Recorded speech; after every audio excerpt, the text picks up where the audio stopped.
Are we working now?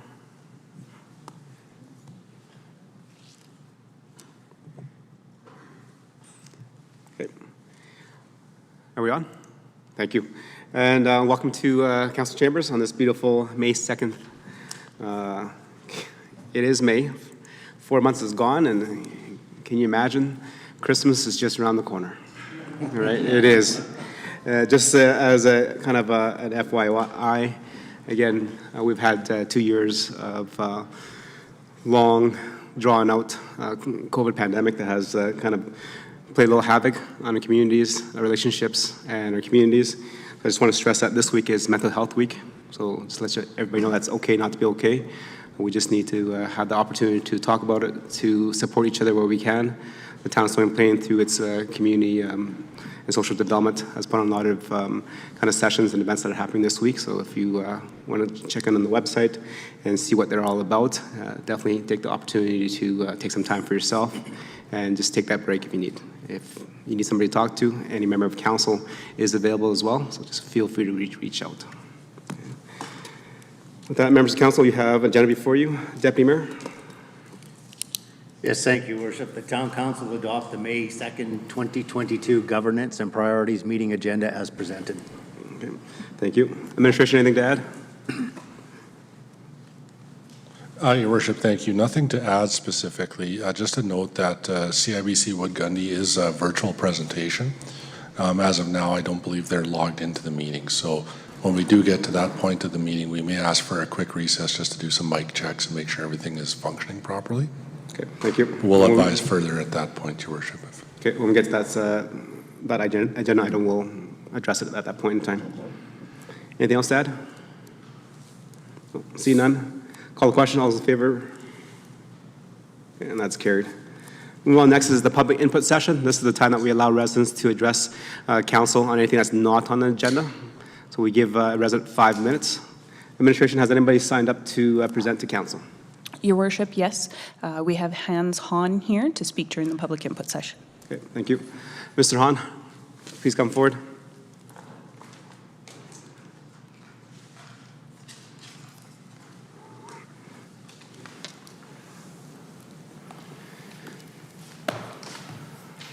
Good. So how are you doing today, sir? Good evening.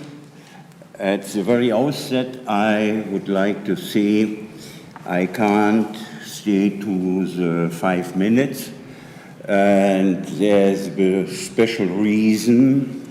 We are in a similar situation as we were the world population 60 years ago, when in the Cuba crisis we were around days before the World War III.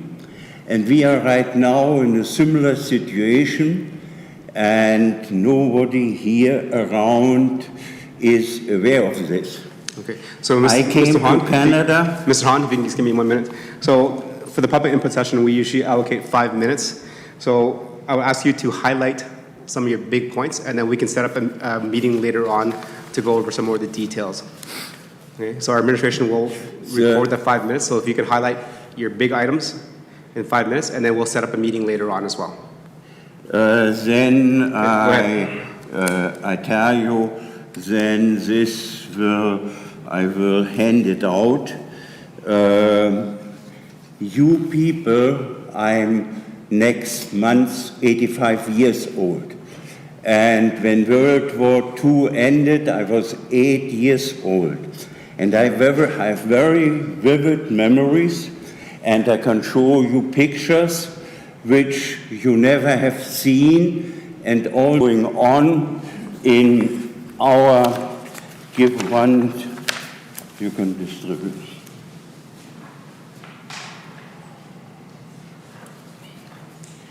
There, the first picture there shows Dresden after the bombing in 3 days or 4 days in February 1945. The war was already lost, but then they flattened this city, and there you can see the corpses, and they are not recognizable.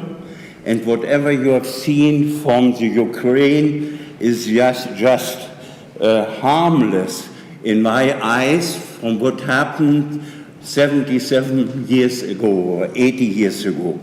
And therefore, the public here should be more informed about this and also about the history of Canada. But apparently nobody here gives much around about what happened then, but right now the situation is the following.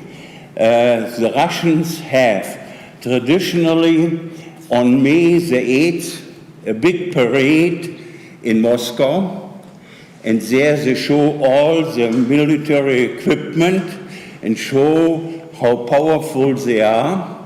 And Putin started this war the same way as Hitler. And next Sunday is the 8th of May, where he planned to have his big parade again. But so far, the brave Ukrainians resisted more than here all around the cowards, and nobody dares to speak even the truth.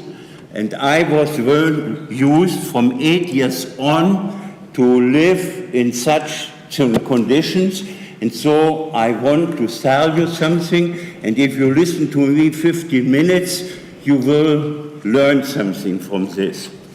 So this is the first.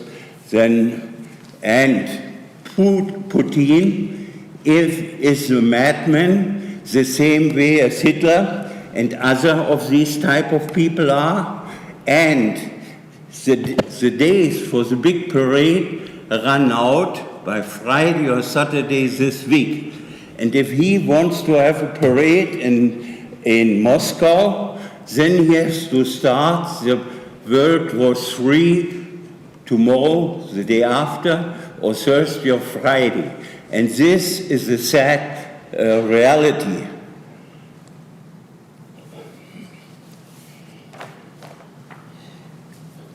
And you can read this through and later, and I come to the first of my points, which I mentioned to Leanne Carper, the zero lot goal you have is absolute nonsense from a planning standpoint. Why would people come out here to live on towel-sized lots where they stretch the hand out and the neighbor does the same, and then they can greet themselves? That's somewhat beyond belief.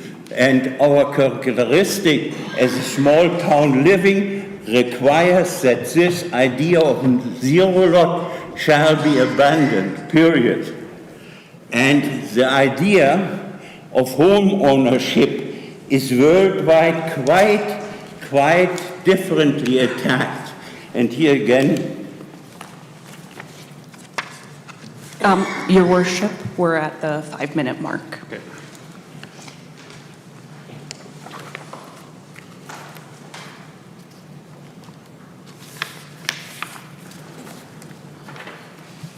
So, Mr. Hahn, you have 1 more minute, and then we can set up a meeting later. home ownership in the Western world or around the world is in Germany and Switzerland around 40%.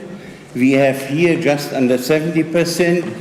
And the idea to accommodate millions of people on short and smaller lots, there's only one way: build apartments,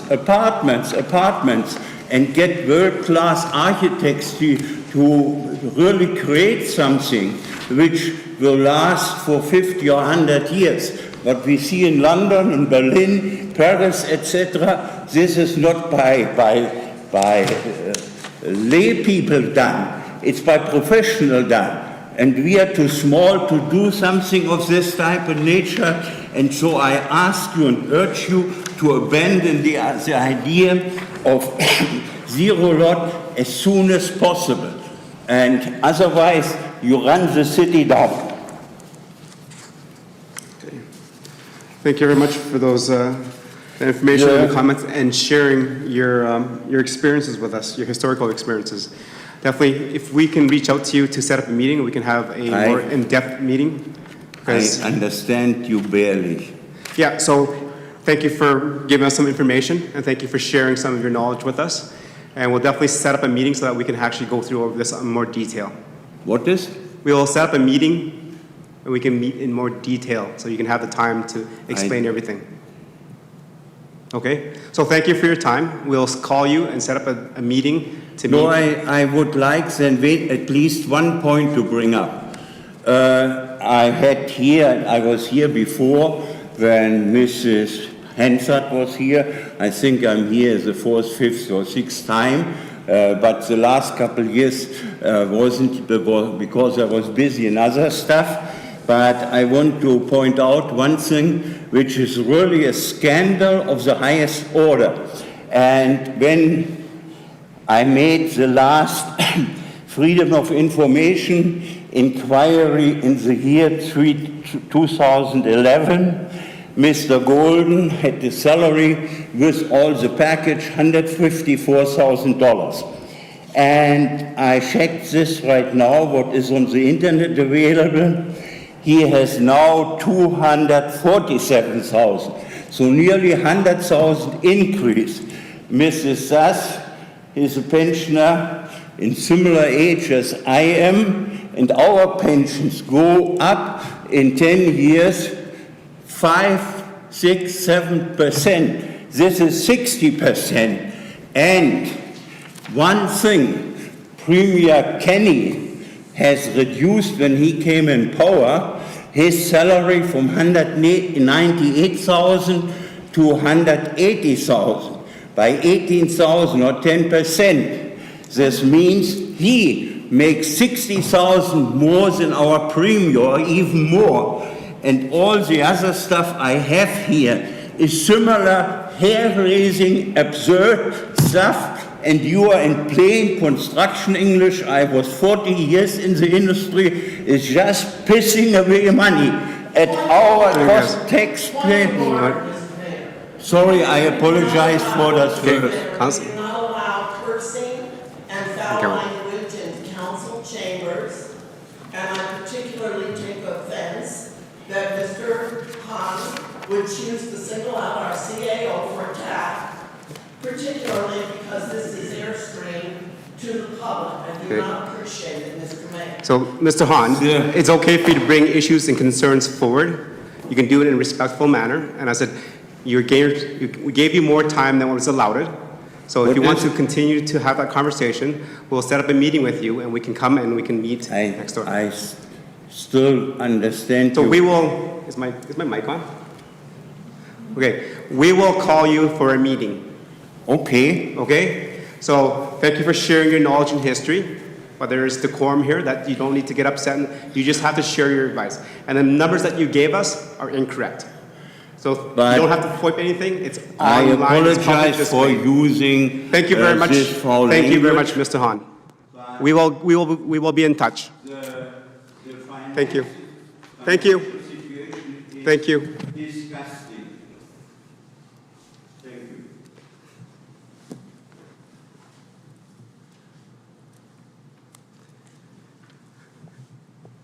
Thank you. Administration, has anybody else registered to speak in the public input session? No, Your Worship, no one's spoken. Okay. Thank you. And with that, moving on to number 4, which is presentations and delegations. Today we have a couple of them. The first one is the Rcmp quarterly update.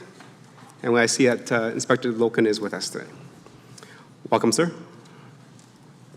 And you may speak when you're ready. Is it on? Okay. Good evening, everyone. Thank you for allowing me to come here this evening and give our report, obviously subject to any questions that you may have following the presentation. So first of all, I did send some statistics. I'm thinking that you guys have them. And they are looking fairly good, as I always stress to councils when I meet with them. Use the mic. Is it on? Yeah, can you use the mic? It's hard, it's a little hard. Just move it closer, is that better? Okay. And as I always stress to councils when I come before them, that over the last 5 or so years, our stats have looked very good. They've been coming down, down, down. But there are external factors which influence these statistics, and as much as I would like to take all the credit for these stats going down, at the same time, I know that eventually the pendulum will swing the other way, and I don't want to take all the blame for when they do go back up. So I just want to put that in front of, even though the stats this time are good again. And I can also speak to what the municipal average is across Central Alberta District with other municipalities as well compared to Stony Plain. So I won't go into great detail on them, but overall, like I say always too, is that a broader spectrum of time is a more accurate depiction of what's actually going on. So the 5-year average is generally the one that I focus on for trends in crime. Versus this year versus last year. And then also with the last couple of years being COVID, those statistics are sometimes a little bit of an anomaly because the world is not itself and things are different than they usually are. So there's a bunch of external factors which influence those statistics as well. But that said, the last 5 years, persons crimes in the town of Stony Plain are down 24%. Property crime is down 28%, and overall criminal code is down 30% over the last 5 years. As a focus on property crime, break-and enters are down 53%, theft of motor vehicles are down 18%. Theft over is significantly up in the percentage, but when you look at the actual numbers themselves, the numbers are very small. So a variance in those numbers can cause a huge percentage difference. And then theft under $5,000 is also down 26%. Now, as a comparator with the municipal average on persons crimes over the last 5 years, Stony Plain is down 24%, while the municipal average in Alberta is down 1%. So we have 24% here in Stony Plain, so that's a very good number. On the property crime, we are down 28% in Stony Plain. The municipal average is down 2% in Central Alberta District municipal detachments. And overall, the town of Stony Plain, as I said, is down 30% on total criminal code. We're down 7% on the municipal average for the Central Alberta District. So I'll just leave the statistics at that, obviously pending any questions by council afterwards. Every year we complete what's called our APP. That's not the Alberta Provincial Police, that's the annual performance plan. So whenever we hear APP in my world, it means something completely different. So it's been around for a very long time, and what that is basically the goalposts that we set every year for the detachment in areas of concern that are raised by the municipalities. And the biggest catch-all that covers probably most of the concerns is crime reduction. And that has been one of the initiatives since I started here, along with community engagement. And what was previously, and this is the first time in 5 years that I've changed this, it was employee wellness, and that's been changed to Indigenous reconciliation. Now, not to say that employee wellness is not a priority with the detachment. It's just something that we're not putting on our annual performance plan as a measurable, but it is something that's definitely ingrained in the culture and still very important to me as an initiative to keep up with.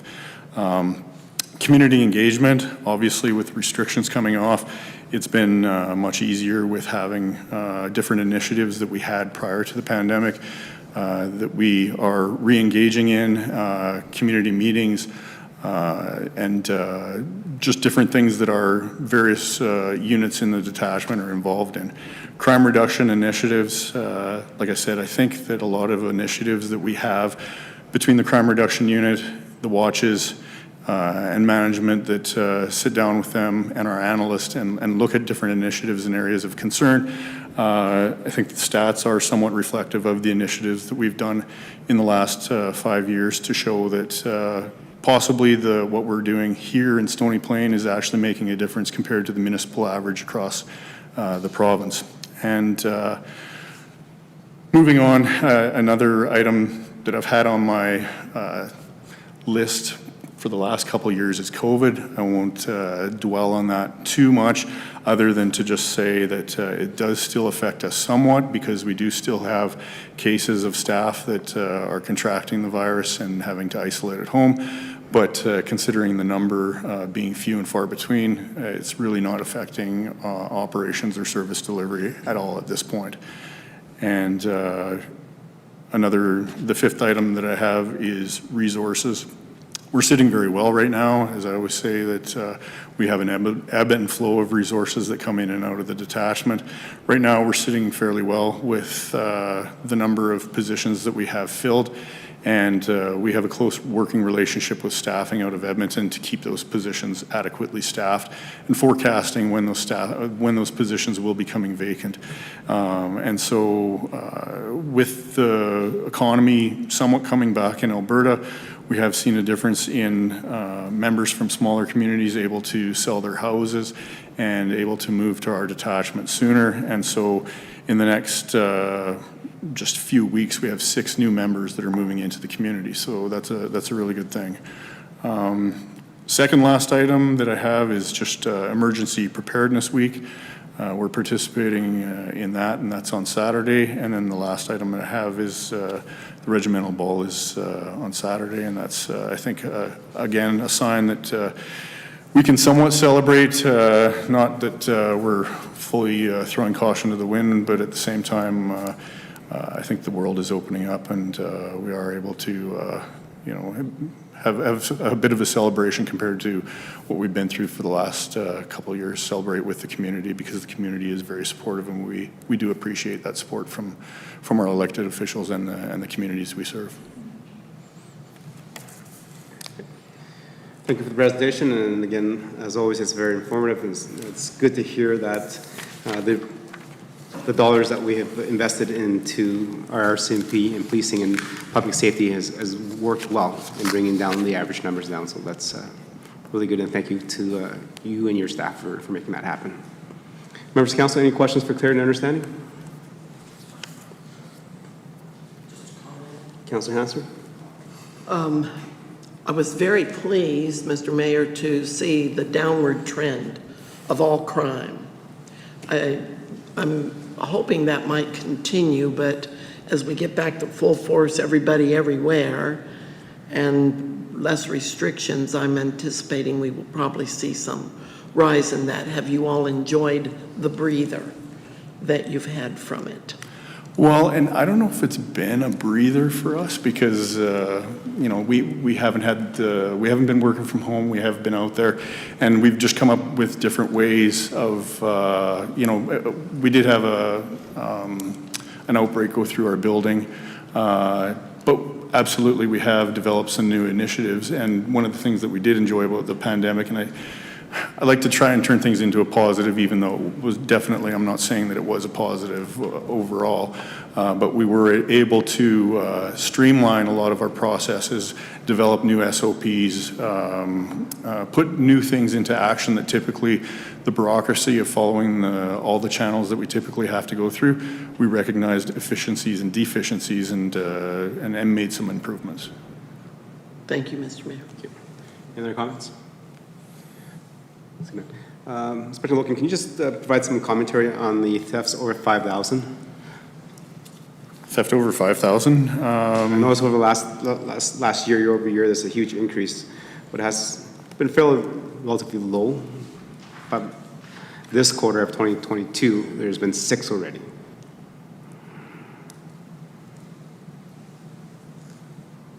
Sorry, I'm looking at the municipal one. I'm not looking at Stony Plain. Yeah, you're right. Like I said, the percentage-wise is a drastic raise in numbers. But it's, the number is a total of 6 compared to 1. And the context that I can put behind that is that we do have certain people in our community that cause the most harm in our community. And when they're out, their MO is to concentrate on certain things. There are certain individuals who this is the type of crime that they typically focus on. And when they're out, we typically see a rise in those stats. We see it in Spruce Grove, we see it in Stony Plain, we see it in Parkland County, depending on where that person lives and typically where they hang out and they do their crimes. So we can usually attribute a rise in stats to 1 or 2 individuals. And we did talk about that number specifically earlier today because I said that is significant. And I mean, obviously, I'm not going to say the name of the individual in a public meeting, but that person is in jail right now, so hopefully we see that number somewhat calm down. Okay. Thank you. Deputy Mayor?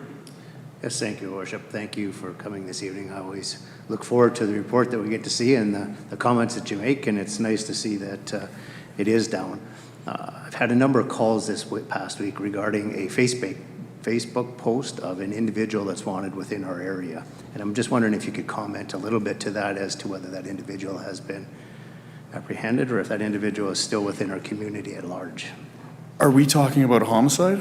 Yes. Okay, that individual was arrested yesterday, so is in custody. Yeah, absolutely. And Mr. Mayor, if you'll allow me, I did forget one item that I was going to speak about. Is that okay to go back to that? Let's go ahead. There is one position that we've just created at the detachment, and the reason that we did create it was mainly in response to listening to councils in Spruce Grove and Stony Plain. So the position is largely going to be shared between the 2 communities, and it's overall we're calling it a traffic position, but that position isn't just exclusive to traffic. He's done a number of initiatives already on Boundary Road and different areas, like by the high school, where there are problem areas identified to us either by council or the public, concentrating on distracted driving, speeding, cars racing around, and then also doing joint initiatives with the CPOs. This member has also done some interaction with the youth at the skate park and I think done some good work there already. I know that the skate park is usually an area of concern for the town, and so this position is typically more free rather than responding to the calls. He's outside of that, and obviously if there's something big, he'll come and assist the members with that. But for the most part, he's doing proactive police work in the 2 communities back and forth. Sounds good. Thank you for that update. That's good. In terms of, I think you presented a couple of quarters ago, we had a rash of post office break-ins, like little boxes and stuff, and that was addressed and brought to the Rcmp. How did you guys address that and look at resolving those issues? There are a number of ways that, and I don't think that it's a huge secret, but, and actually to talk about it in a public meeting while we're not doing it might be somewhat of a deterrent to people in the future.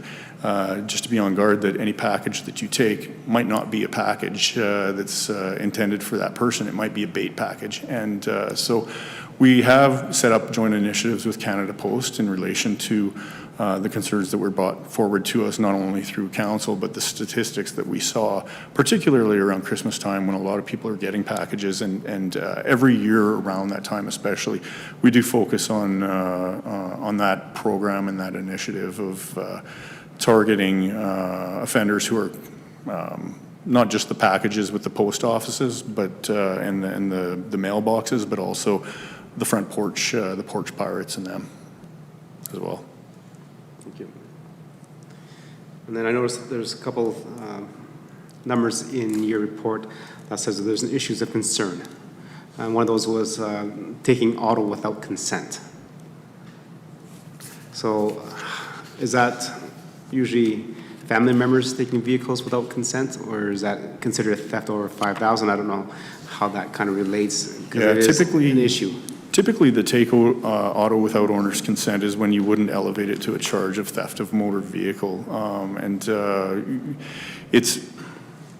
It's more of a gray area, and like you said, a family member that doesn't return it on time, or maybe somewhat of a disagreement of this person not bringing it back, versus somebody parking their vehicle on Main Street and somebody hopping in and driving away. That wouldn't be take motor vehicle without consent.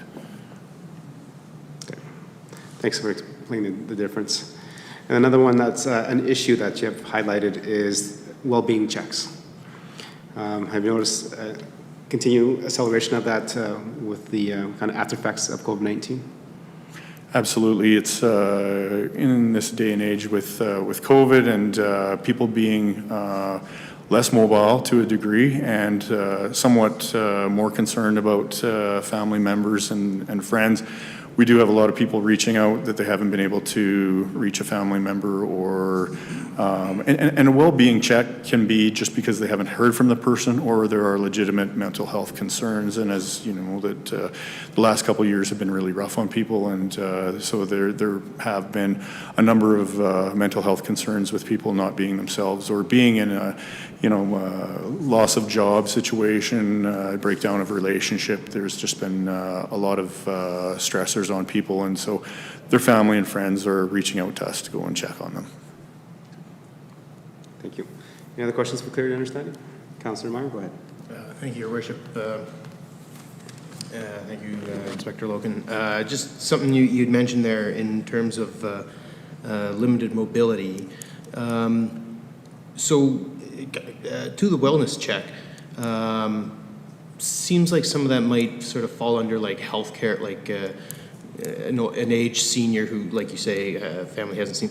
Why would, obviously you guys have the ability to enter a residence. Is that the prime reason that you guys get called versus, say, an ambulance or? Well, a lot of times we're kind of the last stop shop at 10 o'clock at night. There's no other businesses, and you're absolutely right. Mental health services.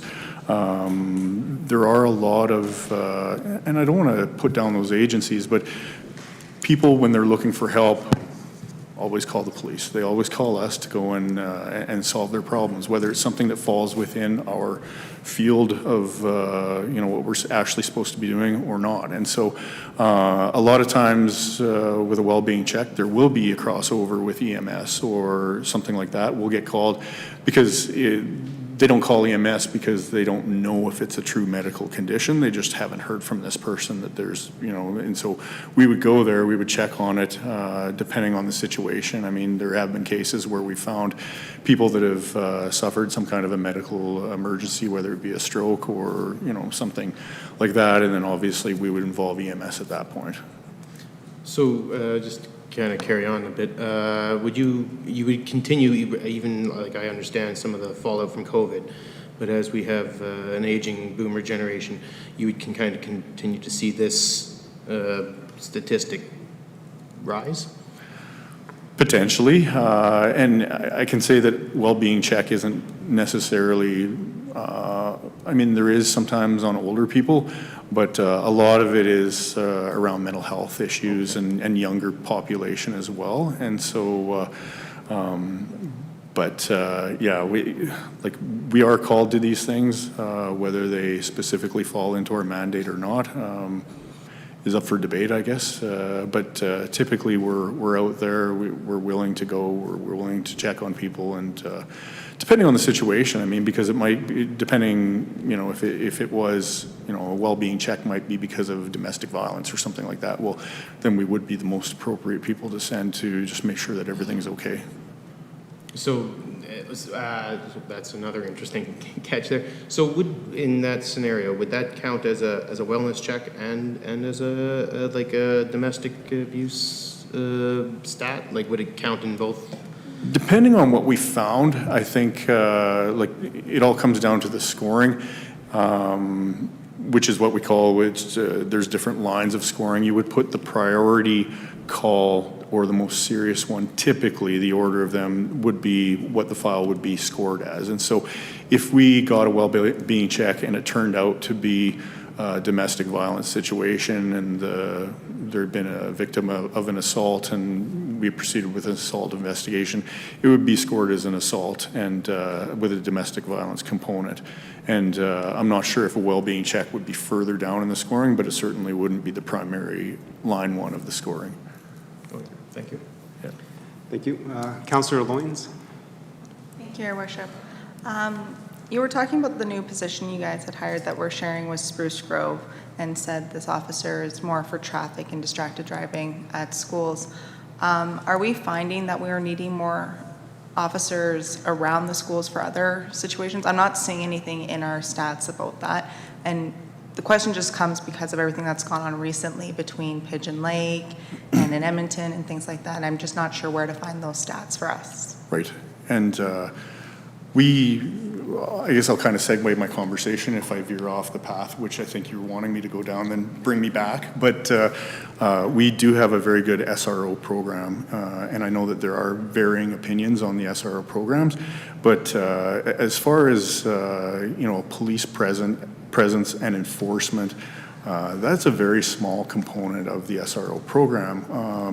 Almost daily, our SROs, because they're upstairs by my office, we have conversations at the end of their day, and there are so many interactions with the youth that involve a lot of mentorship in terms of kids who may or may not have good parenting at home, kids that have no one to ask a non-judgmental person about situations, kids that are thinking of experimenting with alcohol or drugs, and they have specific questions about that.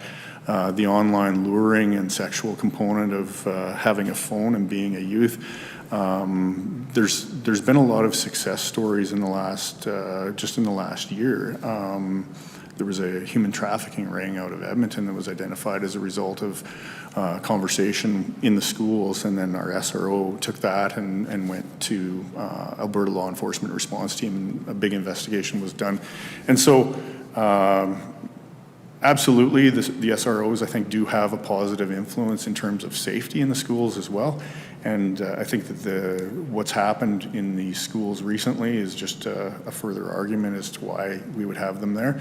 But certainly that's never been the number one reason why I would suggest that we need SROs. There's a plethora of other reasons why we would need them there. Okay, thank you. Thank you. Any other questions for comment, clarity, understanding? Seeing none, thank you for coming to Chambers again tonight and providing some updated numbers for the quarterly stats. Definitely, again, if you can pass along our accolades to the members and welcome the six new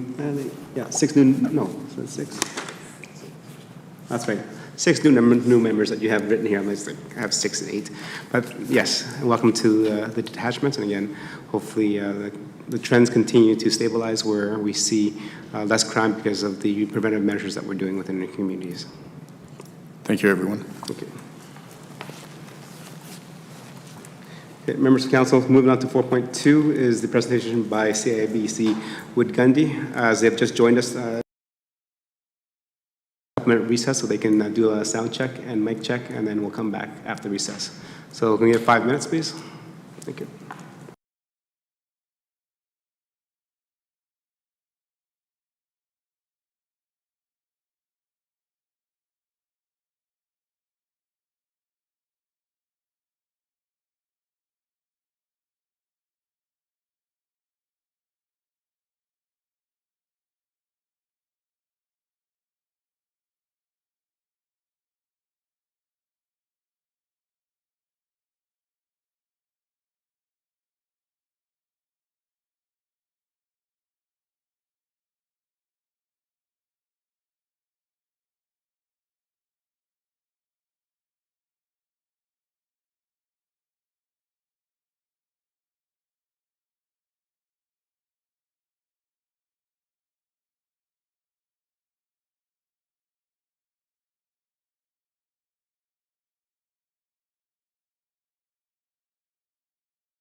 Okay.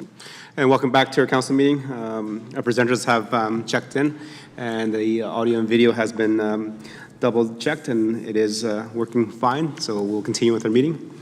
Ladies and gentlemen, members of council, moving on to 4.2 is a presentation from our investment advisors.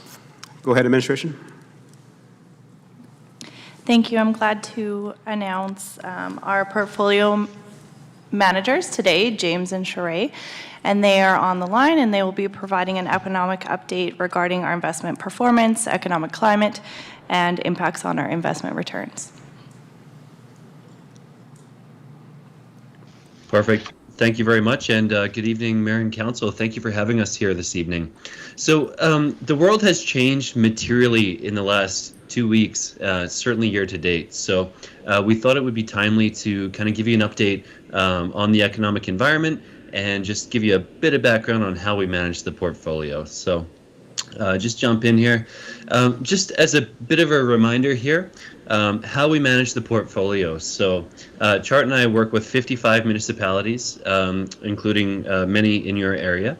And these are what we call the 4 pillars of institutional investment management. So these guide everything we do for the town when we're managing the tax reserve funds. So number 1, preservation of capital. Obviously, we're dealing with tax dollars, so everything we do is MGA compliant and has a principal guarantee attached to it.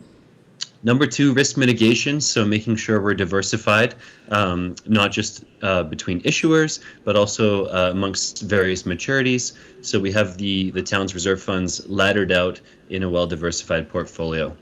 Number 3, return on investment. I think this is really important in this environment. Inflation is extremely elevated, and administration has been fantastic working with us, making sure that we have an optimized mix between cash and the longer term investments. So how do we protect and grow the reserve funds from the eroding effects of inflation?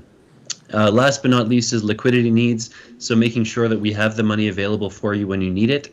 Everything we buy is fully liquid and can be sold and transferred back to the town's bank account in 1 business day. So just to kind of, just a snapshot of the portfolio, the way it's set up right now, it's generating about $300,000 in cash flow that's paid into the account every year. This graph here just shows you kind of when those cash flow payments happen. The majority of them come in July and January, and we work closely with administration to make sure those cash flows are either reinvested if they're not needed or transferred back to the bank account if there's a spending requirement. So we're going to jump into an economic update here. Just from a really high level view, these charts just show you kind of from a 30,000 foot view where we've been and where we are now. So on the left there, it just shows you Canadian real GDP. You can see that the gray line there is the COVID-19 recession, and it's graphed against the financial crisis, which is the red line. And you can see just how short and sharp of a recession it was. It was a much more pronounced drawdown than we've seen in our lifetimes. But the good news is that we're back where we started. Actually, we're above the trend line, sort of pre-pandemic. And then the same thing goes for employment on the right there. So employment, again, saw a massive drawdown in 2020, but again, has seen a sharp recovery, mostly because it was a services sector recession.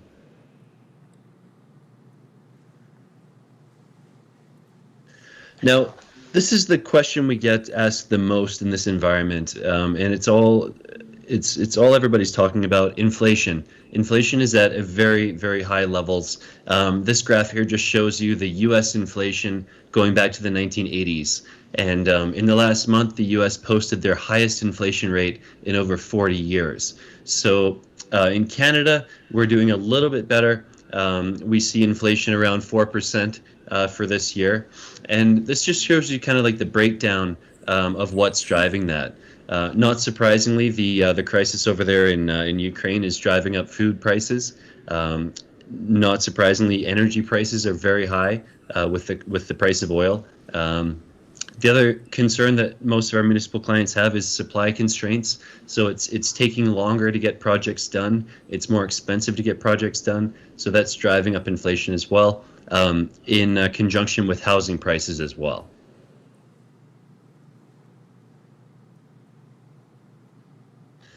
Now, I'm sure you're all aware that the Bank of Canada has entered a rate hiking cycle. We're at 1% is the overnight rate right now. They've hiked a couple of times.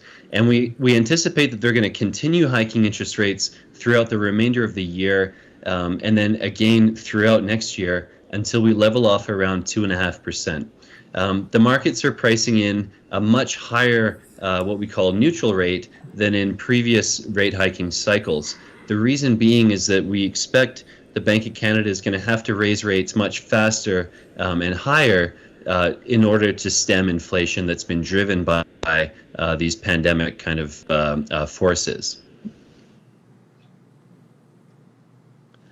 And if we look at Canada versus our friends to the south, Canada versus US, Canadians are much more sensitive to increases in interest rates. So for that reason, on the left there, it just shows you what the impact is of a 1% increase in the overnight rate when it comes to consumer spending versus Canada and the US. And you can see there that for a 1 percentage point increase in the overnight rate, it's going to drive down consumer spending by about 2%, which doesn't sound like a lot, but it's significant, especially versus our U.S. counterparts. They're going to be able to raise rates much faster and to ultimately a higher level because their consumers are just not quite as sensitive to rising rates. The reason being mostly is that Americans are locked into 30-year mortgages. So not to beat it to death, but here's our interest rate forecast. Right now we're at 1%. There's the top line there. That's the overnight rate. We see them hiking by 0.5%, which is a huge hike in June, and then again 0.5% in September. So they're going to hike aggressively to try and stem inflation. And then we see inflation kind of falling back down into normal territory coming into 2023. But we do see them, more than doubling the overnight rate, which has significant impact on people's ability to spend. Now, in terms of the investment implications for what Chart and I do for the town, it's a good news story. So we're able to take those maturities and cash flows and reinvest them at much higher interest rates. So whereas a year ago we were struggling to get 2.5% on a bond, now we can get between 4 and 6% on investments. And then just as an aside, when it comes to debt capital, it's a good time to borrow. So the lending market tries to adjust for higher rates, but it's anchored by that Bank of Canada overnight rate. So if there's capital projects that need to be done, now is the time to borrow money. There's a big spread between what we can earn on investments versus what you have to pay on debt. Awesome. Thanks, James. So James just kind of gave us a macro view on interest rates, obviously rising rate environment. I want to take a step back and kind of talk about Alberta specifically for the one reason that myself and James haven't been able to give a positive economic forecast in the better part of half a decade. So COVID's been a very interesting thing. It's been a very tough slog, but ultimately COVID proved to be the perfect catalyst for commodities, and specifically here in Alberta. It kind of shifted the focus in Alberta, and basically the supply-demand balance basically it inversed in where before we had too much supply. Now the demand focus has started to come back online. So the story is actually we're starting to get very positive, even pre-geopolitical crisis. And you can kind of see it here in the numbers going into 2022. On the real GDP numbers, Canada as a whole growing at 3.6%, with Alberta leading the pack. I haven't said that in a very long time, at 4.3%. And again, the following year, Alberta is going to be leading at 3.6%, largely commodity driven. And the other key piece here that James touched on, inflation, to give you guys a kind of a more microscopic view, Canada as a whole around that 4.5% for this year, with Alberta faring a little bit better around the 4% mark. So yes, 4% is high. Still not as high as our counterparts to the States, but 4% for this year, normalizing into 1.8%, more in line with that 2% long-term Bank of Canada forecast into the future. So inflationary forecast in the better part of last year and this year are going to persist. After this year is when we kind of see all that to start to come down as the supply chain disruptions start to ease out of the markets. Now, one thing that's great about our province here is back when the Alberta government put their budget together in 2019, they did not forecast for $100 oil. We are going to see the biggest beat versus the budget, which obviously makes sense. To give you guys context, our economist looked into it. $70 to $72 oil was kind of in the forecast for a break even to reach surplus, and $80 to $85 oil was their sort of upper bound pie in the sky number. Well, obviously, even pre-geopolitical crisis, we were sitting well above the $80 threshold. We're sitting kind of in that 90 to 95, today about $100 oil. So from a provincial forecast perspective, Alberta is going to do fairly well. We're going to see the biggest beat versus all of our peers. So leading in GDP, leading in terms of budget beat, forecasted to be in the surplus territory. And so it's going to be pretty good for us here in Alberta, which we haven't seen in, again, the better part of half a decade. And the population growth in province to province mirrors what the forecasts are saying. So it's always one thing to say the forecast, but you always want to make sure that the demographics of the underlying economics are overlapping and in line, and we are seeing that. So the population growth has returned to pre-pandemic levels as economies start to open back up, as the world starts to open back up. People are starting to travel, people are getting back into their jobs, we're not working less remote, but that's generally the trend we're seeing. So the trend is backing up with the forecast, so that's always very good. I want to take a second to talk a little bit about crude oil for everybody here. The geopolitical crisis, you can kind of see where it started in terms of the price of oil. Oil is trading at about $90, and then depending on the day you looked at it, we went from 90 to 120, 130, all the way back to $104. I think it changed today.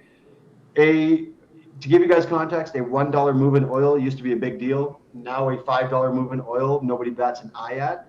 The one thing that I want everybody to take away from this slide here is, even if we strip out geopolitical crisis in terms of Russia and Ukraine, the supply-demand balance that I said previously had already shifted. We're already sitting around that $90 mark in oil.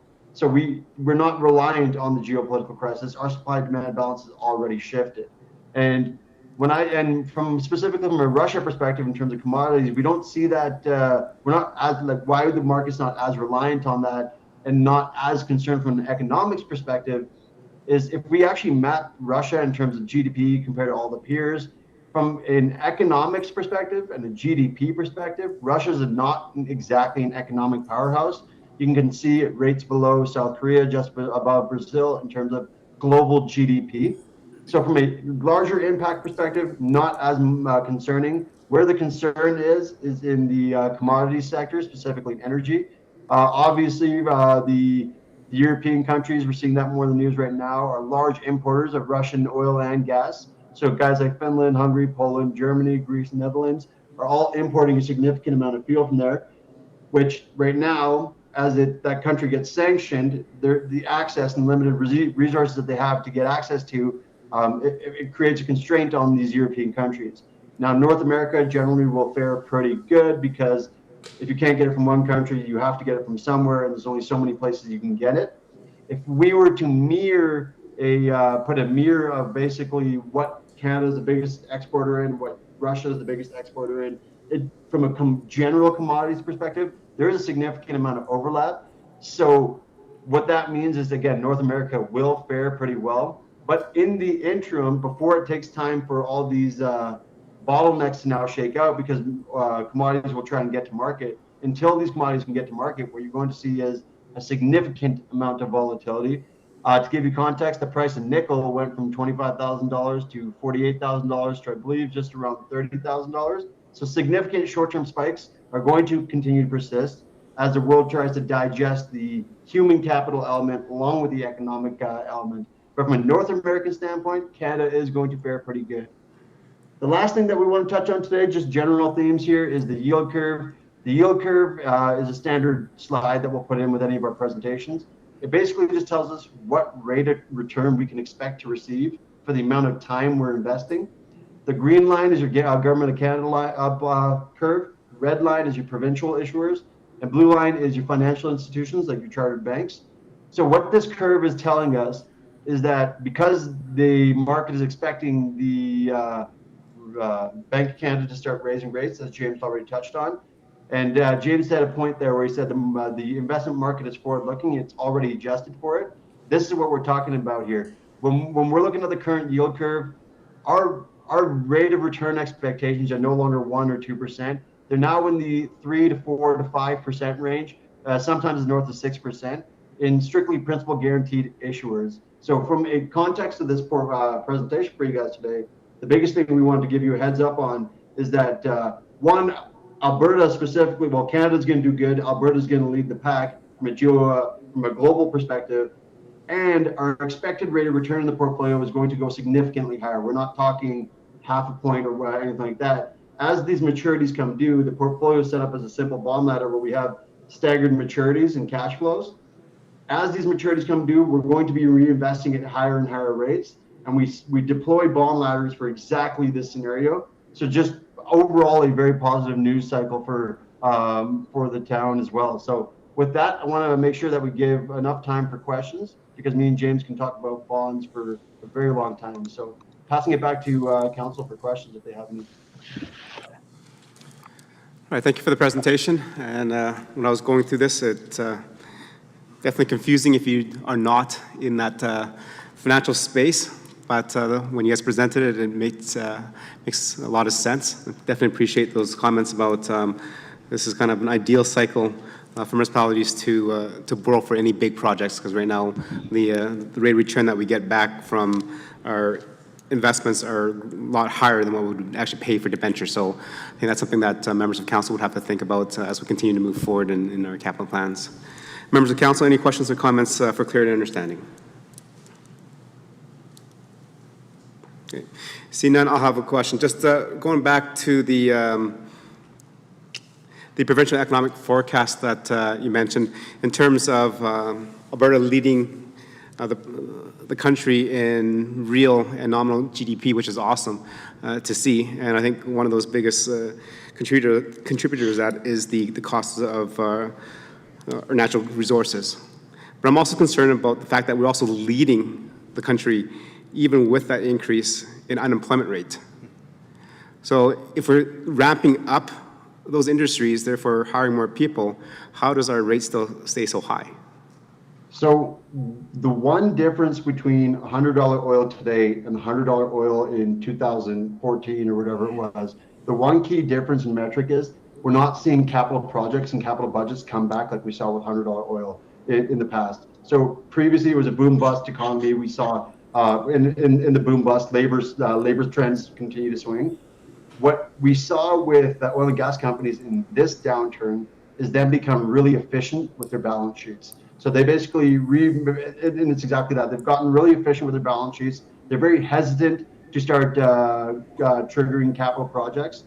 What they've essentially done is cut dead weight on their capital projects, become really good sector specialists at whatever their existing profitable resources are. Canadian Natural Resources is probably the best example to utilize for that perspective.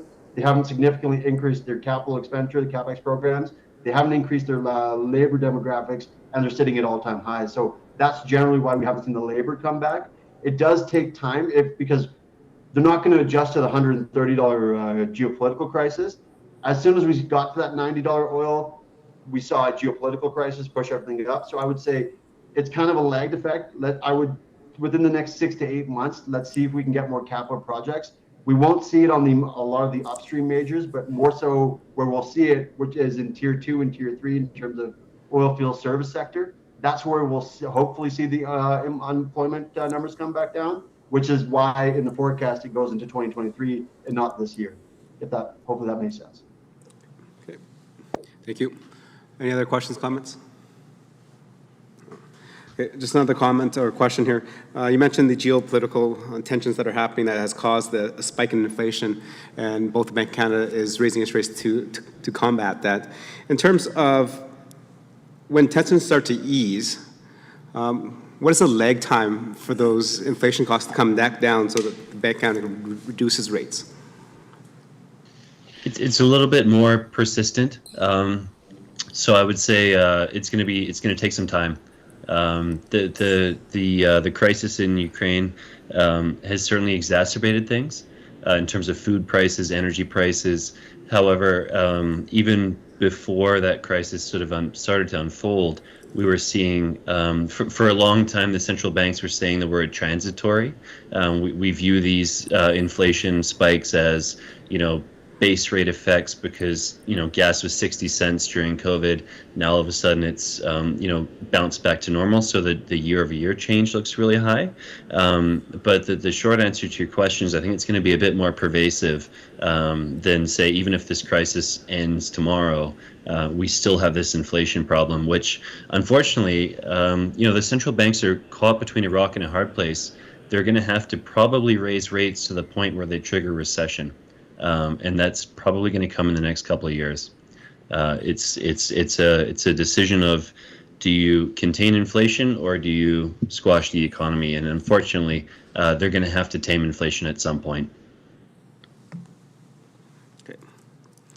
Thank you. And I appreciate those comments and those highlights there.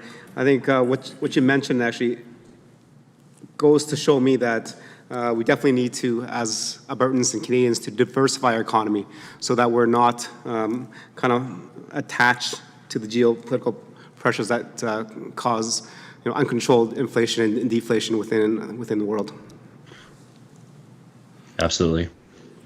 Absolutely, and just to add to that, you've kind of seen it already persist in a little bit in the economy because with the focus on the tech sector, trying to get everybody to come to our province. So it's good to see that the province is kind of pushing that as well, right? And we've actually seen a good growth in the tech sector now here in Alberta. So the diversification has come. It's just hard to see right now because it's in its infancy stages. Okay, thank you. Members of Council, any other questions for clarity and understanding? Okay. See none. Thank you much for the presentation. Definitely appreciate the updates every so often. And from my understanding from our staff and seeing our financial reports, you two gentlemen are doing a good job. So keep it up. Thank you very much. Thank you.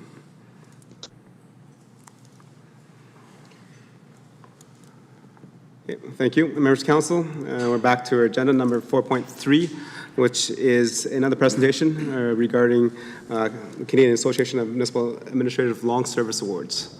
Go ahead, administration. Thank you, Your Worship. So again, the CAMA, or the Canadian Association of Municipal Administrators, recognizes annually members with the Long Service Awards. In this particular calendar year, Your Worship, there are three of us, myself,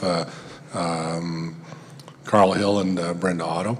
I would point out these years of service are measured by time in a senior position or reporting to a senior administrator. So it's not necessarily reflective of the entirety of a person's time or career in municipal government, but certainly does reflect the time involved at the senior leadership level. Okay. Thank you. I think all three members that have received Long Service Awards is here tonight. Are we comfortable with getting a photo with council? I certainly am, Your Worship. Sure. Council will stand up in the back if the three administrators can stand in the front, and then we'll get this in so we can use our news feeds.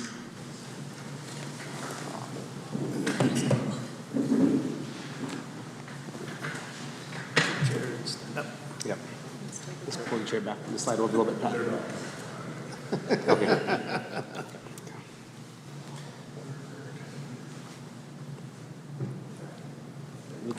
Okay, let's slide a little bit. Yeah, that's a good. Tom's like, Tom's still doing that. Okay, there we go. Now we're ready.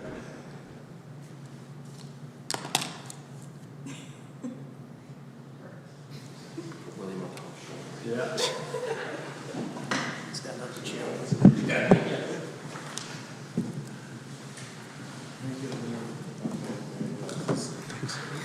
All right. Thank you, administration, and definitely thank you to Tom Golden, our town manager, has 20 years of municipal experience. Our general manager of Community Protect Services, Carl Hill, has 15 years of municipal experience, and Brenda Otto, general manager of Strategic Services, has 10. As members of council can see, that bodes well for us as a community moving forward, and the building blocks that we've placed in our community to get to where we are. I think last meeting we mentioned some of the quarterly reports.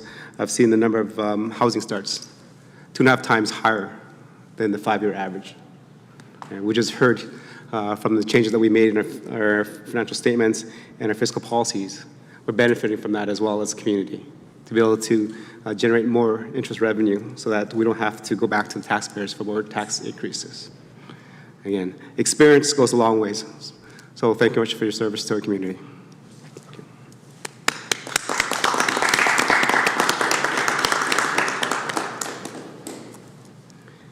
Members of Council, moving on to number 5, the business items, the Rcmp quarterly update. We've had the presentation earlier, so if I can have a motion, Councillor Anderson, please. Thank you, Mr. Mayor. I move that Town Council accept the Rcmp quarterly update for information. Okay. Members of Council, we had the presentation. Any questions and comments regarding the motion on hand? See none, call the question. All those in favor? And that's carried. 5.2. We just had. Councillor Hansard, please. Your Worship, I move that Town Council accept the CIBC Wood Gundy investment presentation for information. Okay. Thank you. Members of Council, any questions and comments and debate? Okay. See none. Administration, before I call the question, I think the presenters mentioned this is the ideal time maybe to borrow for larger capital projects because the interest rates are low in terms of the debt borrowing. What are the current rates now, and how long do you expect them to be at this level? Your Worship, I'll maybe just chime in quickly, and then I'll have our interim general manager respond to the interest rate question. Just very quickly, Your Worship, I don't know exactly how long we've been in this investment relationship with Wood Gundy. If I had to guess, it would probably be like 7 or 8 years already at this point in time. And Your Worship, I do want to point out that it's been,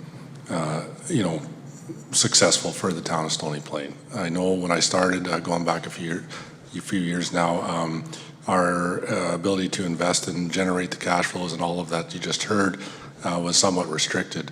And dialogue with council at that time and staff and so on. And we put that in place, and over the course of, like I said, 5, 7, 8 years, certainly 10 years into the future, all of that bodes well for both our fiscal position with the town of Stony Plain. So thanks for indulging me. I wanted to get that in there, that it's been a good program or process for us on that side. So I'll just turn it over to interim GM to speak to interest rates. Thank you, Your Worship, through you and to all of council. I am by no means an expert on interest rates, and we do rely on our experts that we do consult with on a regular basis. As CIBC did mention, it's the gap between the interest rates for return on investment and the debt interest rates. So debt interest rates actually are going up, but so is the investment return. And so the gap between those two is narrowing, which is making it more advantageous in regards to investment. So we are looking right now at other options for borrowing and working on a cash flow as well. So for example, in the previous, we've only used Alberta Capital Finance Authority. At this time, their rates are not as competitive as some other products on the market. So we have engaged with CIBC. We're looking at some other realms as well to ensure that we can have the best return and cash flow for the town. Thank you. And a second question to that. Usually when council does borrow or debenture borrow for large capital projects, we go through a process where we go to advertise and et cetera. In terms of, you mentioned that the rates are going up, the debt rates are going up. So if council decided to, for example, pass a motion for debenture borrow for a large capital project that might be coming up, how long does the town have to use or access that before it becomes void and null? So there are options, and typically when we do bring the borrowing bylaw, we have consulted and locked in a rate at that time. Okay, and how long, my question is how long before we have to use that rate that has been given to us? For example, if we know that the rates are going up and we get, a borrowing bylaw for $20 million, and then we approve a project that's coming down the pipe through a capital program in 6 months, is that okay to lock in the rates now at debt level versus waiting 6 months where the rates would be higher, will cost us more money. Thank you, Your Worship, through you to you and all of council. There are multiple avenues that you can go, as well as variable rates, as well as fixed rates. So I don't have that answer for you right now. Typically, it's around 90 days on that fixed rate, but it's when we do apply for debt, it is for a specific project, so it is for locked in for that specific project. Okay, thank you. Thank you. Any other questions from members of council? Okay, seeing none. So Councillor Hansard had the motion, so I'll call the question. All those in favor? Okay, and that is carried. Moving on to 5.2, the emergency management update. Go ahead, administration.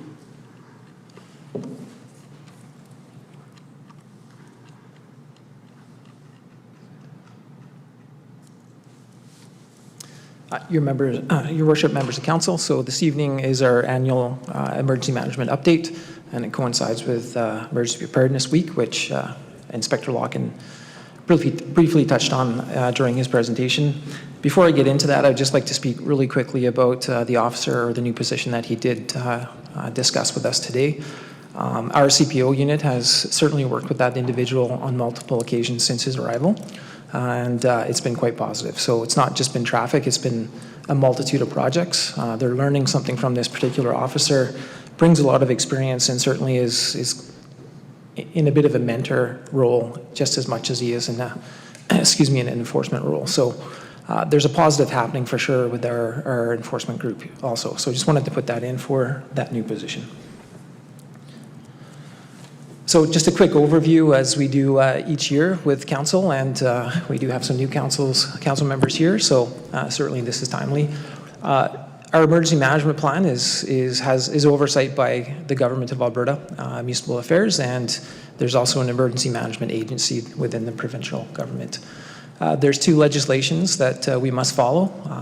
The Emergency Management Act is the larger one, so through COVID, you may recall that they changed the Emergency Management Act to include provisions of health. So when an emergency was called, health and some of the enforcement activities were activated immediately.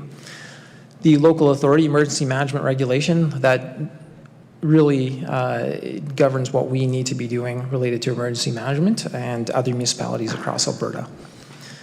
From a local oversight perspective, we do have a plan, and that's part of the legislation. We have to have a plan. It's audited and reviewed annually by the Alberta Emergency Management Agency. We do have an emergency management bylaw, and we have updated that from time to time. The majority of the updates are coming specifically because the Act has changed or the local authority emergency management regulation has changed. We're also part of a Central Region Emergency Preparedness Partnership. There's 24 communities in the Edmonton region. Each of us have signed an agreement which basically, if we get into trouble, we've agreed that we will send resources if the resources are available to assist another community in the Edmonton region. And then more locally, we do have mutual aid agreements with the city of Spruce Grove, Parkland County, and others with respect to sending resources to their communities if they need. So an example of that would be before my time, but certainly recently we purchased 3 ladder trucks with Spruce Grove, Stony, Parkland County. The mutual aid and the agreement was, if needed, we would deploy those resources to each of those jurisdictions. So the emergency management plan, as discussed briefly a few moments ago, it's reviewed annually by the Alberta Emergency Management Agency. So we have 2 field officers assigned to Stony Plain. They come out and they look through our plan and they ensure that we're compliant with the legislation. This year we did, and I did include a letter with the report that stated that there are a couple items that we needed to change in our plan. The majority of that was related to a change and a shift in the legislation. We have made those changes already. And the emergency management plan provides us with basically a playbook in case something does happen in a community. Activities in 2021. Of course, COVID was a part of 2021, certainly not as much as 2020. There continues to be meetings with the province in terms of weekly, bi-weekly updates, depending on who is conducting those meetings. Our 3 new officials, they did complete their MEO training, so the Municipal Elected Official Training, which is part of the legislation. all were successful. We continue to have regular communications with, we have a bi-monthly meeting with the Rcmp group, and again, participated in Alberta Health Services related to COVID. So with respect to the review recommendations, so ICS, which is Incident Command structure, that's been a bit of a contentious discussion in Canada. There's been a couple of different methodologies with respect to how people approach emergency management and incidents. Alberta has chosen to follow the ICS model. A lot of the plans that municipalities had a bit of a hybrid between ICS and other models, and they've decided that we need to make sure that everything is consistent and the terminology within the plan is consistent with ICS. The reason for that is if someone comes in and assists us during an emergency, we're all speaking the same language, and the training all carries over to each jurisdiction. So there's not a misunderstanding in terms of if I was to provide someone with a direction, they would understand what I'm asking for versus asking a lot of questions about what they should do, and maybe the emergency starts to grow and become more of a challenge for us.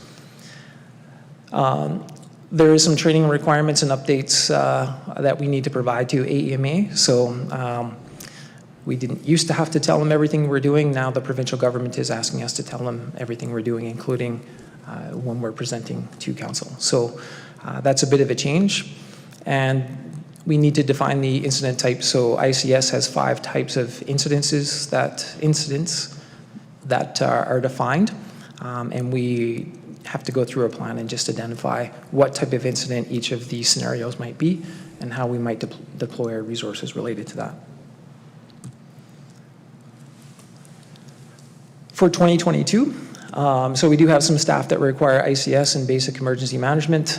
The legislation does require minimum ICS 100 and basic emergency management for our people that are part of the response plan. Continue with our biweekly meetings. I would assume by the fall, likely those meetings are going to start to tail off to maybe monthly or not at all.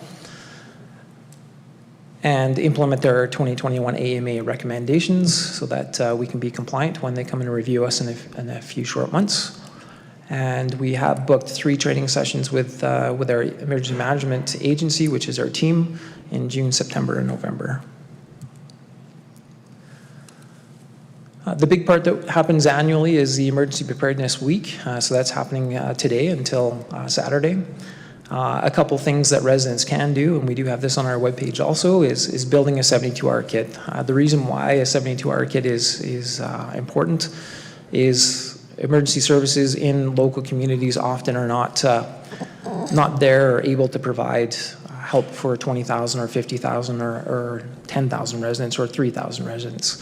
Certainly they're focused on the emergency itself, and if people can help themselves with this particular kit and sustain themselves for at least 72 hours, that's typically when the focus can start to go to people that might need more help in terms of they can sustain themselves for a period of time, or we get additional resources coming into the community that can start to help the greater community as a whole. The other transition that's happening, Alberta Emergency Alert, which if you sign up and put the app on your phone, if there's something happening in Alberta or in a region that you define, you'll get an alert. So often when there's an Amber Alert for a child being abducted, you can see those happening more frequently than emergencies. Often there's some updates that go out that talk about Highway 16 or other main corridors that are impacted by weather or emergencies or accidents.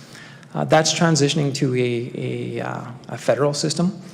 So in the fall, there's going to be some transition from an Alberta specific to a federal. And so likely you'll see some change coming out and some communications coming out around that. And lastly, Emergency Preparedness Day, which is happening on Saturday, right in front of the town hall. There's a lot of partners coming out for this. As you recall, pre-COVID, we did this over at Heritage Park, and there were a lot of industry agencies that came out to partner with us in terms of offering displays and showing residents what they do and what they can do in an emergency. So we're getting back to that level. Probably not a whole lot of, I think the last one we did in person, we had a burn box, and we showed what happened when you lit a house on, when a house caught on fire without sprinklers, and when a house caught on fire, and what the sprinklers were able to do. As a good demonstration, this year, being that we still have some challenges with the pandemic, they're basically going a little bit more low key with respect to agencies getting back together, being able to line up and being able to chat with the residents. So if you're here on Saturday, 10 to 3, certainly it'll be out front of the town office here, and there'll be several agencies able to chat and talk. It sounds like they've got a lot of donations, and we also have the youth center that'll be providing some food and some beverages for people that do attend the event.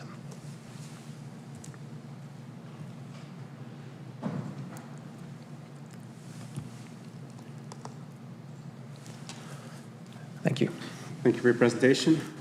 Definitely like the letter saying that we have been doing a good job in terms of emergency response and preparedness, which is very good to hear, and that goes a long ways to kind of the reassurance to our residents that our staff are doing what's necessary to make sure that our community is safe. Members of council, any questions, comments regarding the presentation? Councilor Laurie. Thank you, Your Worship, and thank you to the General Manager for the presentation this evening. Just a brief question. Obviously, we know one of the major areas that we face risk in the town is having the double railway through town. I'm just wondering, I didn't see too much in the presentation, but I'm sure there is some work going on in the background in regards to our partnership with CN. Obviously, we know CN offers a significant level of different training courses and resources for emergency response departments, particularly fire departments, that exist along their rail lines. And I'm just wondering if we have any level of partnership with CN, that we work with them regularly on training in regards to responding to rail emergencies. Your Worship, through to Councillor Laurie, I would have to check with the fire chief to see if anything's been planned in this year or 23-24. I am aware of cars that do come through in other communities where they do have a practice car that you can go and do some extrication, or they provide you some awareness in terms of how to release the cars. We do have a fair bit of dangerous goods that come through our community. We do get the manifests sent to us, so we understand what's on the trains. As you are aware, there's 20+ trains that could be going through our community on a day. So to get the manifest of every single one of those trains, it's a big undertaking. And certainly we don't get daily manifests from CN. So fire department is trained to look at the placards on each of those hazardous rail cars, and they can certainly go through their manuals, and their training does provide them with the understanding as to how to identify what's there and how they should, how to address that emergency. We have on occasion seen some cars left in the rail yard that we believe are a bit of a threat to our community, and we certainly do put the pressure on CN to try and get that thing moved out as quick as possible. Often there's a propane car sitting there full of propane, and if that thing was to let loose, there's a large area of the community that will be impacted by that. So we definitely don't like to see that, so we're certainly in good partnership with them in terms of eliminating those risks when we see them, but definitely would have to check in with Trevor specifically on if there's any training planned related to CN. I am aware that the fire department did have some CN employees there, so there's a bit of a knowledge related to CN and some of their inner workings for sure. Yes, appreciate that, and actually I do want to highlight one thing that I know all fire departments have access to in CN. One of their initiatives is actually the Ask Rail app. You mentioned the manifests, and what that does is that puts the manifest for every single train right at the fingertips of a first responder, so that's an incredibly important tool. But CN also does offer a significant other amount of free resources based on online courses and in-person courses, and so I'd just like to make sure that as a part of our emergency management plan going forward, our first responders are receiving these resources and this training so that they are ready to respond should we be faced with the unfortunate incident of a rail line incident, which we have seen in many communities in Alberta across the years. Okay. Thank you, Councilor Laurie. Any other questions for clarity and understanding? Okay, seeing none. Councilor Loyens for the motion, please. The town council accept the emergency management update for information. Okay. Any other questions, comments regarding that motion? Okay, call the question. All those in favor? That's carried. Okay. Moving on to number 5.4, criminal record fee review. And as council's aware, this comes up from the conversations around the corporate planning process. Go ahead, administration. Your Worship, through and the rest of the council. So council did ask us to do a quick review of the criminal records fees that are being charged throughout the Edmonton region. Quick summary of the report. Certainly we did a review, looked at the detachments that have Rcmp, and then also we did look at the city of Edmonton, but the majority of the detachments that we looked at are Rcmp. This list is very consistent with the list that we compared with some of the COVID protocols that were in play in the Edmonton region also. As you can see, what we're currently charging and what we could be charging from an average rate, certainly there's room for us to increase that rate. Our recommendation is to consider that increase in the 2023 to 25 corporate plan document. The changes to a volunteer sector, typically that's really where people have a lot of questions. The volunteer sector we will continue to offer that free of charge as long as that letter came from that volunteer agency saying that they were doing this on behalf of the agency on a voluntary basis.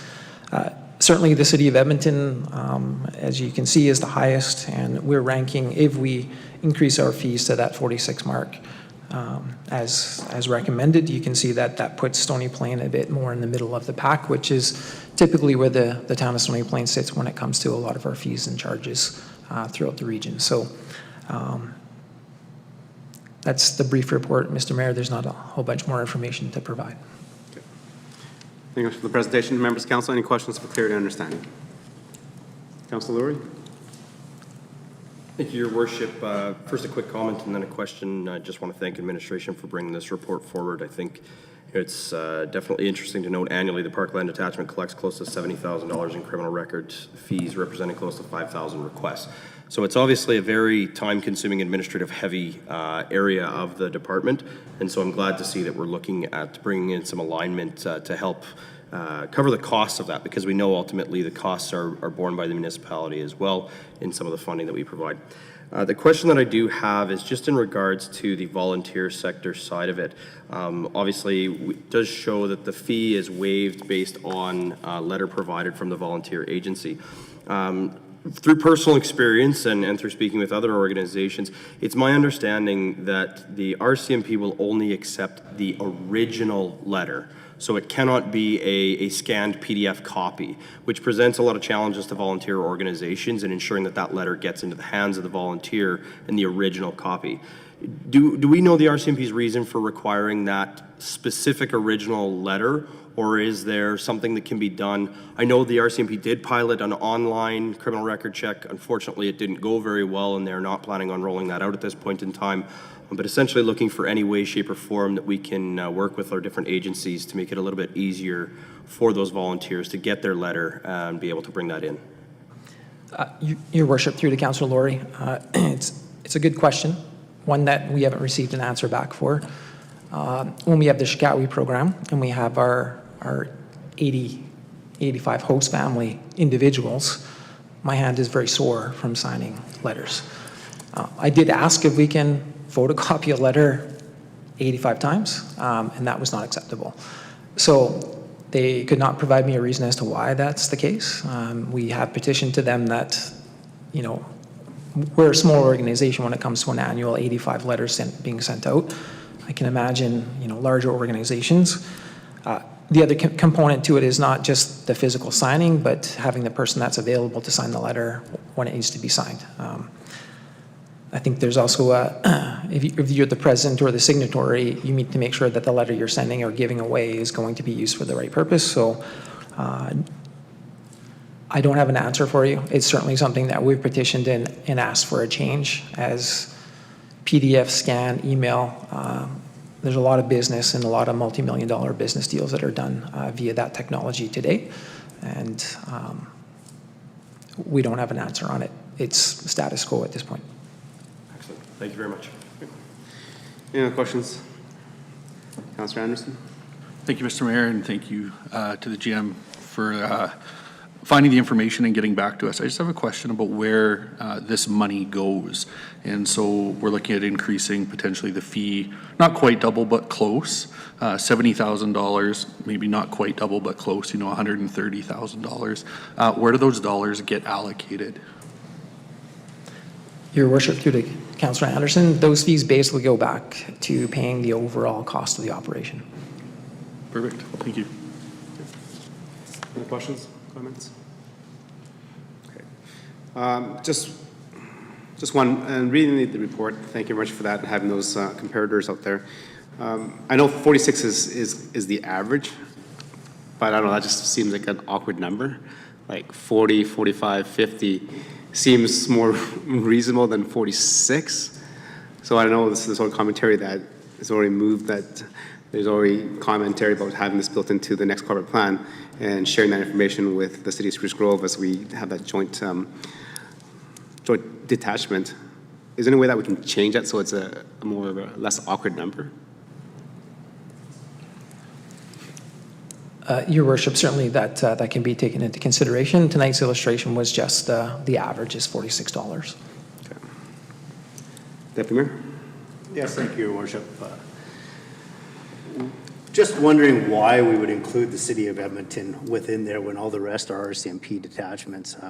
When I look through this and I do the average of what is an RCMP detachment opposed to the city of Edmonton, we're about $41, which brings it more in line with the Morinvilles, the smaller communities that are similar to ours. So again, adding on to kind of what the mayor just suggested, maybe it's something that we should be looking towards a little bit, is be bringing that rate. Your Worship, through the Councillor Pletchko, certainly I ran a number of scenarios, removing the lowest and the highest and doing the average, and definitely it does pull the average down to, that 40 to mid 40 range.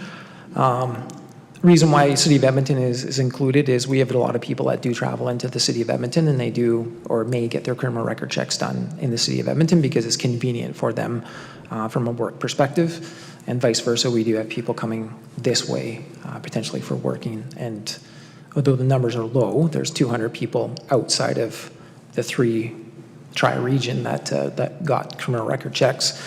But certainly we do use Edmonton as a comparator. I do appreciate that they are a provincial police force.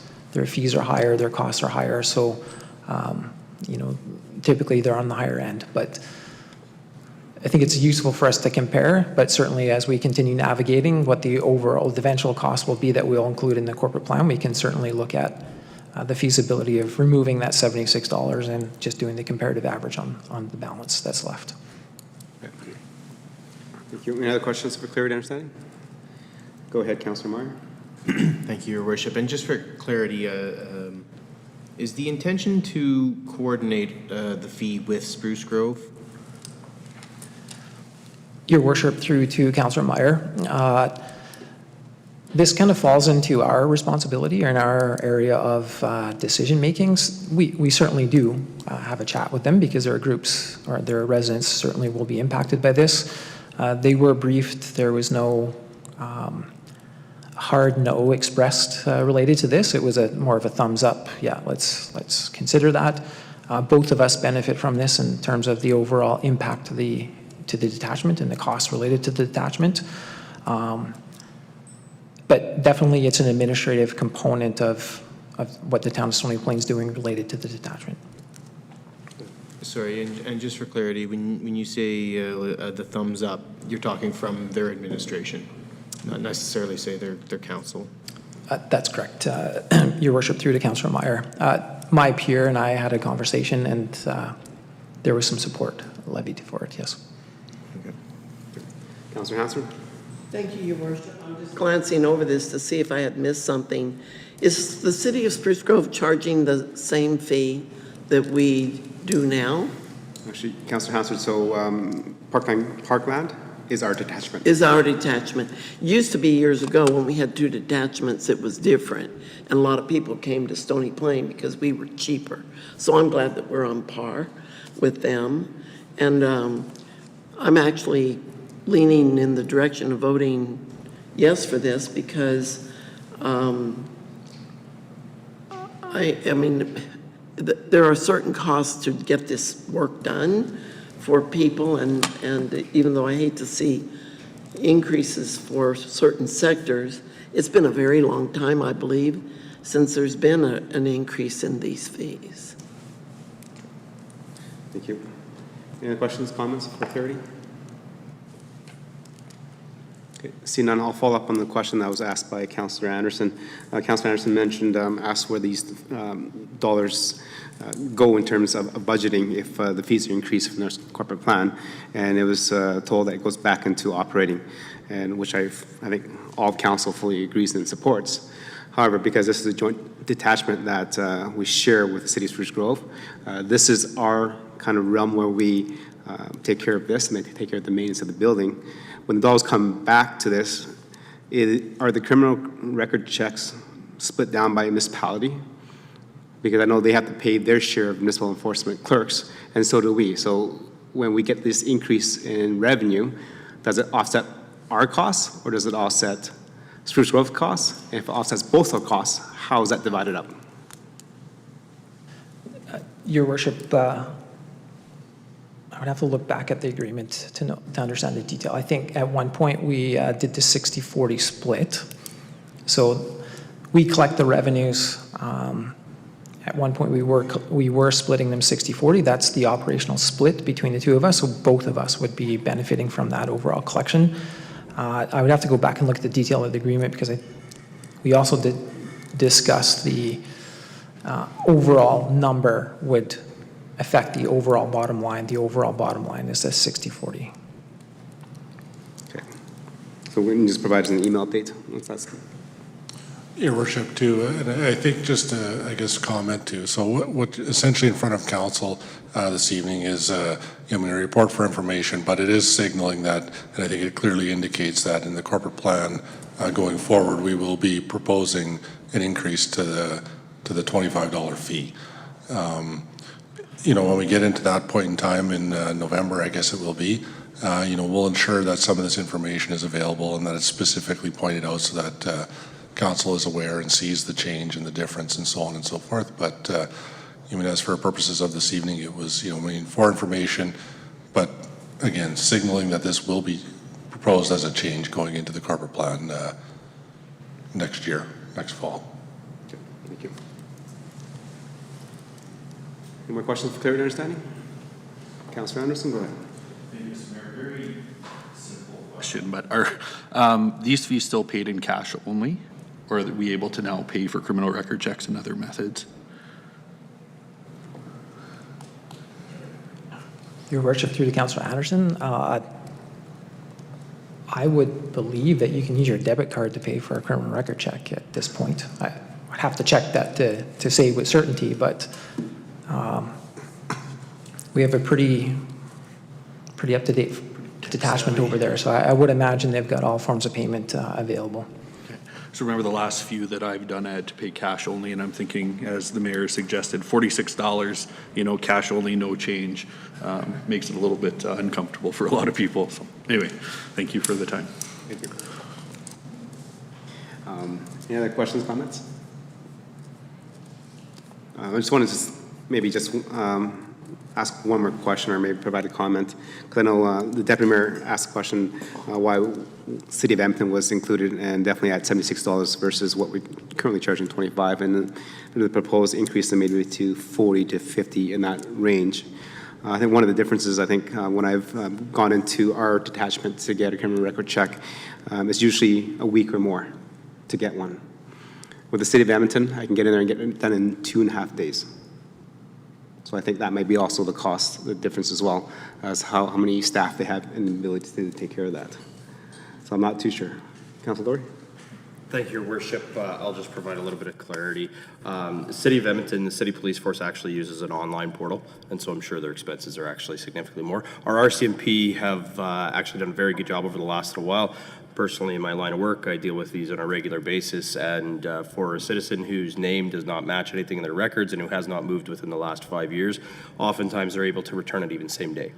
So the time that it has taken has significantly improved over the last several years. Again, I think that's kudos to our RCMP detachment and the alignment that we made when we combined the detachment into one building and the administrative efficiencies that that helped create. Okay. Thank you, and I appreciate that. And definitely that's an issue that I would have, because in Canada, you know, being 1 in a million means only 44 copies of William Choi.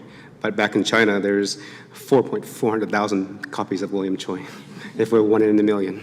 So,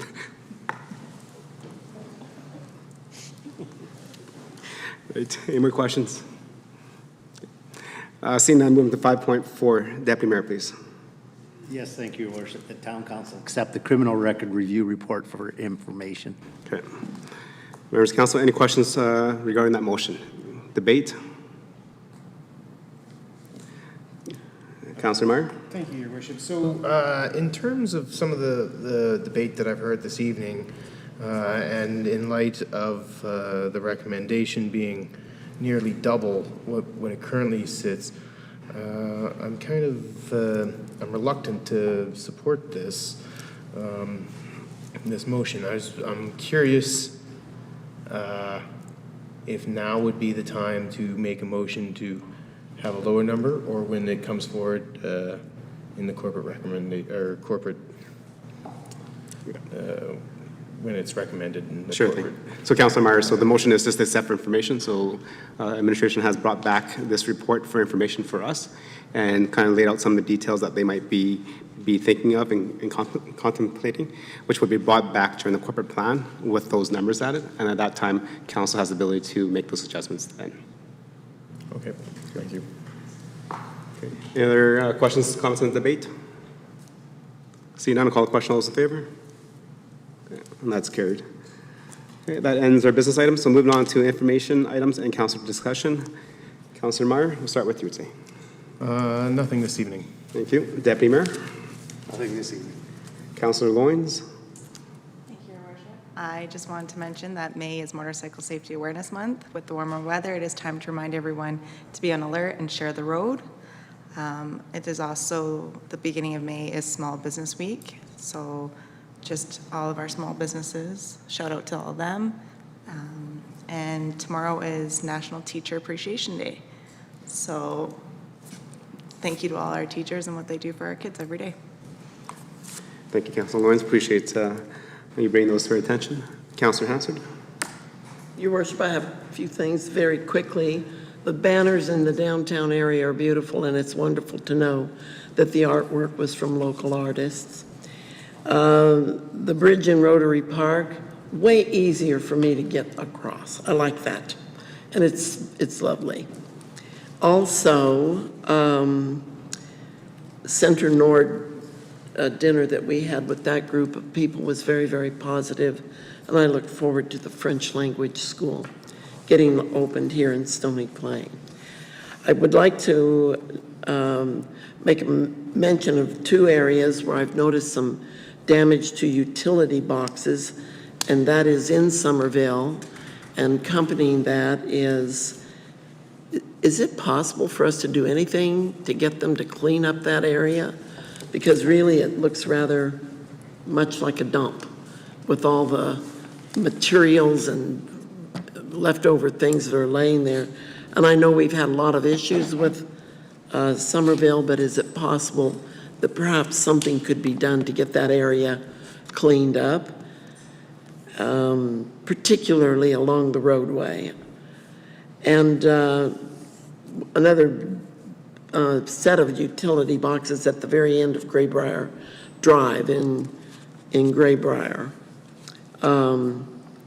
Very damaged, and I don't know, I guess it's the utility companies to replace those, but they begin to look really bad when they look like they've been run over by trucks, and the doors are standing open and the wires are all hanging out and nobody's looking after them.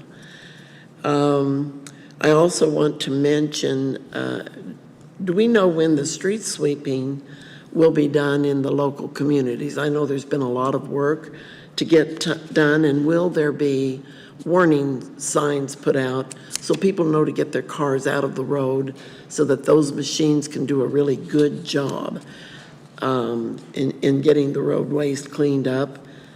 And also, I'd like to ask a question of our General Manager of Planning and Infrastructure after making a statement. Many municipalities have dropped the whole process of granting certificate stamps or letters of compliance and non-compliance for real property reports. Do we still issue those here in Stony Plain, and do we require it? Okay. Thank you, Councillor Hansard. So just a couple of comments to your question. So utility boxes, definitely, if you have the locations, send an email to our administrative staff and they will forward it on to the utility companies itself. We'll get that to you. In terms of Somerville, just you can also send that in as well as part of the community standards bylaw. Okay. And if we want to do something with the utility boxes, we would actually have to change our bylaw so that we can actually have some enforcement on that. Right now, we do not have that. Okay. Okay, in terms of street sweeping, it is happening. I'm not too sure what the schedule is, so maybe administration can provide that. In terms of letters of compliance, I haven't sold or bought a property in a little while, so maybe administration can answer that question. Your worship, through you to council. So on the street sweeping, I expect it will take most of the month of May to finish the street sweeping all the streets. That is our fairly normal timeline, which is most of April and May to complete every street. I don't have a recent update, but that in general is the timeline. And we do provide letters of compliance as requested by residents for real estate transactions, and it's one of the services we provide upstairs. Okay, thank you. Thank you, Councillor Hansard. So just for clarity, we do still offer the certificate stamps or letters of compliance and non-compliance. Okay, thank you. Thank you. Councillor Anderson. Thank you, Mr. Mayor. Just really quickly want to highlight just a couple of things on our website. Our team does a great job putting information out there for the community. There's been a couple of highlights mentioned throughout the evening, from Mental Health Awareness Week to our Emergency Preparedness Week as well. And so just directing residents, if you have questions, there is a ton of very, very good information on our town website. Events coming up, 72-hour preparedness kits, those sorts of things. So if that's something that interests you, make sure you take a look. Thank you very much. Appreciate that. I think our staff has done a good job of improving the communications and the appeal and the ease of access to information. Thank you. Councillor Laurie. Thank you, Your Worship. Just a couple of things quickly. Again, just want to echo the Mental Health Week events that are going on throughout our community and throughout the region here over the next week. Again, great highlight on the website. That's exactly where I was going to mention for residents to go. There's a ton of information on there from our Community and Social Development Department, as well as all the links needed to register for all the various events. Also, again, just a touch to our Emergency Preparedness Week and the event on Saturday here in front of Town Office, as well as a highlight of the Rcmp Regimental Ball next Saturday. It's great. Again, we've had key Rcmp events in our community, such as a musical ride. So again, this is another highlight event to show the appreciation for our first responders here in the community. And then as well, I know it's tied in with Mental Health Week, but Jane's Walk next Sunday, obviously that's an event that we've enjoyed in our community for several years. It's great to have that back in person, being a community-led tour throughout the community and having residents share their stories of our community with each other. So appreciate the opportunity to share that, Your Worship. That's all for me this evening. Thank you much, Councillor Laurie. Just one correction on your comments.